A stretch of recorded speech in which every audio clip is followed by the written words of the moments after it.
Shout out again to all those people who hate my guts, but is sitting in a quiet place listening to my show. You are obsessed and sick. What's good, gang? Welcome back to another show with August with the Shade. Now, today we're going to be getting into a couple of topics, okay? We're going to be talking Kash and Sexyy Red. We're going to be talking Cardi B and Atlantic Records. And we're also going to be getting into Nicki Minaj and her new music, okay? Let's go ahead and get into the tea, okay? First off, I'm going to start with Kash and Sexyy Red, okay? Sexyy Red did a concert in Detroit, and she bought out Kash. Y'all take a look at this.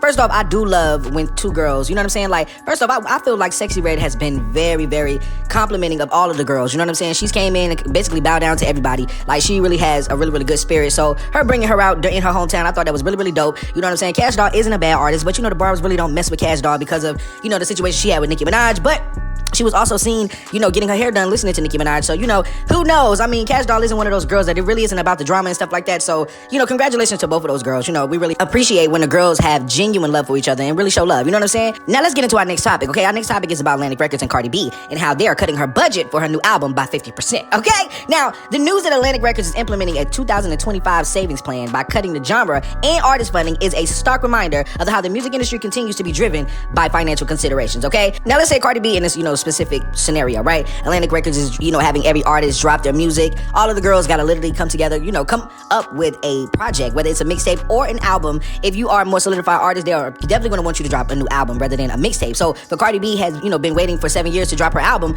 you know, I feel like her label is really, really pushing her to do it this year, right? So, it's a lot of financial pressures in the music industry when it comes to stuff like that because, you know, when they give you money for advances, you gotta pay it back. Like, you can't just use advances from Warner Brothers and Atlantic Records and think that you can, you know, parade around and talk about how you're rich and spending this amount of money every day when you actually owe the label music. Like, I think that that's really, really, you know, contradicting in one way, and especially at the part that you say that you're rich. Now, if you're rich because you have advancements from the label and that money is actually supposed to be used to working as in going into the studio, you know what I'm saying, funding your own music, funding the studio time and all of that, like, that is what the money is supposed to be used for. It's supposed to be used for you to, you know, fund the album, make the album look, you know, appeasing to people so that people want to buy it. You know what I'm saying? And I don't feel like Cardi B is going to be able to do that. That's why I feel like she's on the chopping block. And when I say the chopping block, I'm talking about how the labels are not pushing them like they were supposed to. Now, the notion that artists can be on a chopping block if they fail to produce a hit is a reflection of how big the label is. Like, if they literally put money behind you and you're literally just spending it on Richard Milles and everything else, and you're not putting out real music projects where they can actually recoup,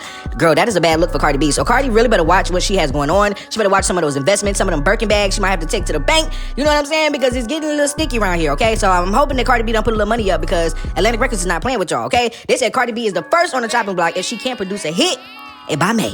Lord, now this is what they say now. I don't know, okay? They said labels insiders also say that she spent more than 50% of her advance on just money. I mean, you know, buying Birkin bags and buying her kids stuff or whatever, but it had nothing to do with her album. So Cardi B might be in some real hot water. I hope she got her stuff together because I even remember there was a guy that was on the internet talking about how a lot of people at Atlantic Records was getting laid off. Y'all listen to this. Breaking news. More blood spilt at Atlantic. 50 artists dropped from the label today, according to Ray Daniels. Not to mention Hits Magazine reporting that Julie Greenwald is running around the hallways like a chicken with her head cut off, spilling blood everywhere and putting everybody on the spot. Look, you know, I don't know what's going on. The only thing that I know is it's much worse than earlier reported, because they're even hitting up Nigerian billionaire, I forgot his name, Ogunlisi, I think his name was, Ogunlisi. I hope I'm saying that right, but they've even been trying to get him to invest in the record business right now. I mean, streaming is flat. It's not growing. There's no catalog. There's no money coming in, and you're making these massive cuts. I mean, why would you invest in Atlantic Records right now? It's obvious they can't manage a company. You know what I mean?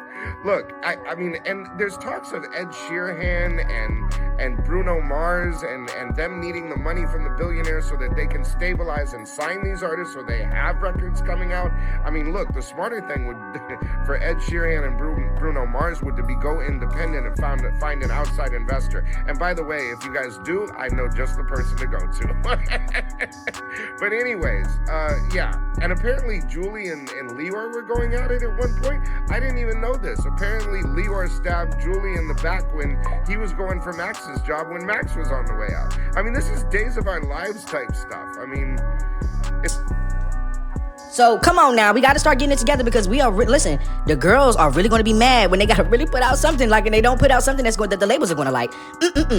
Anyway, Chad, let's go ahead and move on to our next topic. Now, we got to talk Nicki Minaj coming outside, okay? Nicki popped outside for a Trinidad, dropped a new song, and I feel like he really did his thing. The song is really, really good. I first off want to say that shout out to Nicki Minaj for showing love to people from her country. Shout out to her for coming outside of her hiatus to be generous to someone. Like, I feel like this is why I love her so much because, like, just imagine if I'm taking the time out for myself, but I still want to water somebody else's plant. Like, that just shows like that Nicki is literally the generous queen, okay? Nicki Minaj has literally marked the new beginning of her new era in her new music career by featuring on the intro of Trinidad's killer song, Eskimo. Her involvement has sparked significant excitement amongst fans and bars there all over the internet. You know how we be tweeting and doing our big one. They said who appreciate her distinctive voice and her celebration of her Trinidadian heritage. Now, discussions around her contribution highlight her influence in the music industry, and with some fans arguing that her legacy transcends the need for traditional accolades like Grammys. Minaj has teased the release of the new solo music and the remix of Eskimo, although she clarified that her full verse would be added to it later, okay? This has led to a mix of anticipation and defense from her fan base against any criticism regarding her musical choices, okay? The collaboration has been celebrated for its cultural representation and has ignited conversations about her impact in the future projects. Now, let's just talk about this real quick, okay? Let's just get into this. First off, Nicki's a Trinidadian, so if Nicki hears a song that she likes, she's going to get on it. Like, that's always been Nicki Minaj. Nicki has gotten on some people's songs that nobody even knew before, and she's made them famous. Let's just keep that a bean, all right? And also, if you guys remember 2013, Nicki started off with Red Ribbon the Sleaze, but guess what? Well, matter of fact, was that 2022, Nicki started off with Do We Have a Problem? And then guess what? Boom, by the middle of the year, we had Super Freaky Girl. Like, you gotta understand how Nicki's choice of music, like how it flows. You know what I'm saying? Like, right now, Nicki's in a vibe, so she's just listening to different music, and so she hears certain songs, she's wanna hop on them. Like, whenever Nicki's about to put out an album, if you know Nicki Minaj, then you definitely know that Nicki's going to drop freestyles. Nicki's going to drop features. Nicki's going to get y'all riled up for what you need. And then when she drop her song, you're going to be like, damn, you know, that's how Nicki moves. And if you a barb, you already know that, okay? So just sit back and watch how Nicki does what she needs to do. Like, I already trust Nicki. You feel me? I feel like Nicki knows exactly how her career should go. Any naysayers on the internet mad because she's doing a collaboration with someone from Trinidad, girl, go eat some food. Like, literally, I mean, you got to be hungry. Listen, go get your little tall glass of water too and go ahead and sip up. Because it's not like, it's just not giving that. It's giving what Nicki can do what she want to do. That's just my opinion, okay? But I want to know you guys' opinion in the comments. Don't forget to like this video, turn your notification bells on, watch some more videos if you got to. You know what I'm saying? All you got to do is click on my name and then click some other videos and comment up under below. That's all you got to do. Below is August, okay? Bye, y'all.